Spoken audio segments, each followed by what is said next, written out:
અમદાવાદ શહેરના રસ્તાઓ પર નબીરાઓ દિવસે ને દિવસે બેફામ બની રહ્યા છે। નશો કરીને પોતાની મોંઘી દાટ ગાડીઓને રસ્તા પર એવી રીતે દોડાવે જાણે કે રેસિંગ ટ્રેક હોય। આંબલી બોપલ રોડ પર નશામાં ધૂત ઓડી ચાલકે રસ્તા પર આતંક મચાવી દીધો। જોઈએ આ અહેવાલ।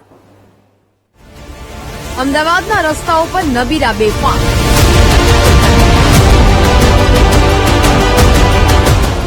નશો કરીને ચલાવી રહ્યા છે ઓવરસ્પીડ કાર।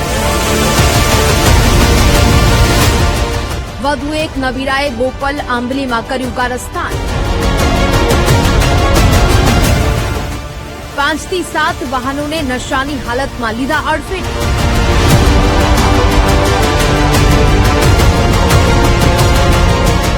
અમદાવાદમાં તથ્યકાંડવાળી થતા સહેજ રહી ગઈ। શહેરમાં બોપલ આંબલી રોડ પર નશામાં ધૂત કાર ચાલકે 5 થી 7 વાહનોને અડફેટે લીધા। રિપલ પંચાલ નામના યુવકે ફૂલ નશો કરીને સવારે એક બાદ એક 5 થી 7 અકસ્માત કર્યા। ચિક્કાર દારૂ ઠીંચીને પોતાની ઓડી કારને બેફામ દોડાવી।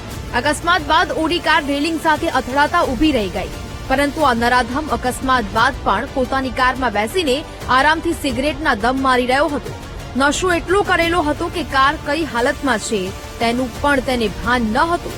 લોકોના જીવને જોખમમાં મૂકી રિપલ પંચાલ પોતાની કારમાંથી બહાર પણ ન નીકળ્યો અને સિગરેટ ફૂંકતો રહ્યો।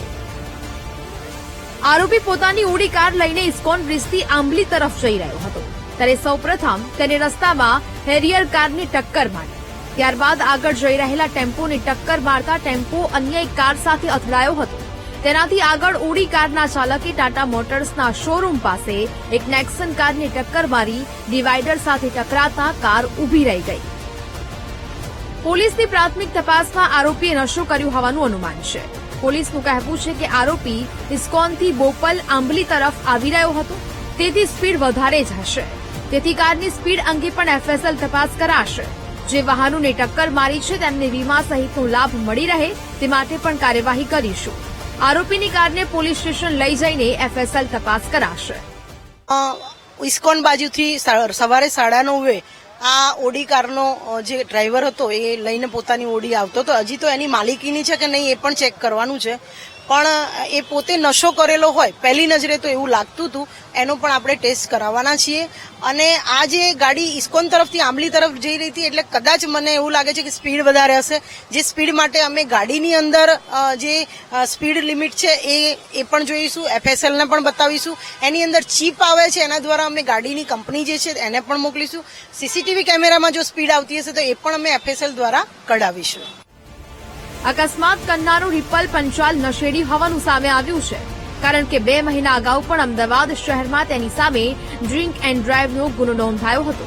ઉલ્લેખનીય છે કે 24 નવેમ્બરના રોજ એસજી હાઈવેના હાઈકોર્ટ ઓવરબ્રિજ પર સાયકલિંગ કરી રહેલા 2 ડોક્ટરોને અજાણ્યા કાર ચાલકે પૂરપાટ ઝડપે આવીને ટક્કર મારી હતી। જોકે કાર ચાલક ટક્કર મારીને નાસી ગયો હતો।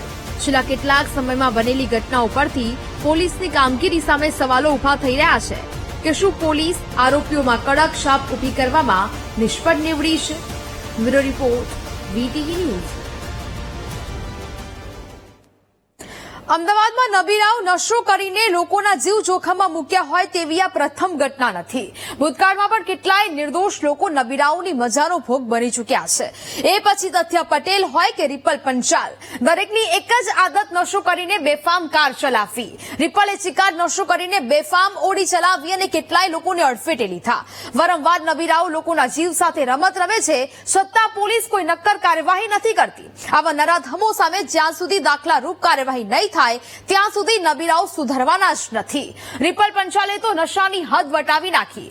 કાર અથડાયા બાદ પણ તેને ભાન નહોતું કે તે કોઈ પણ ફિકર વિના પોતાની કારમાં સિગરેટ પી રહ્યો હતો। આવા લોકોને તંત્ર ક્યારે કડક સજા કરશે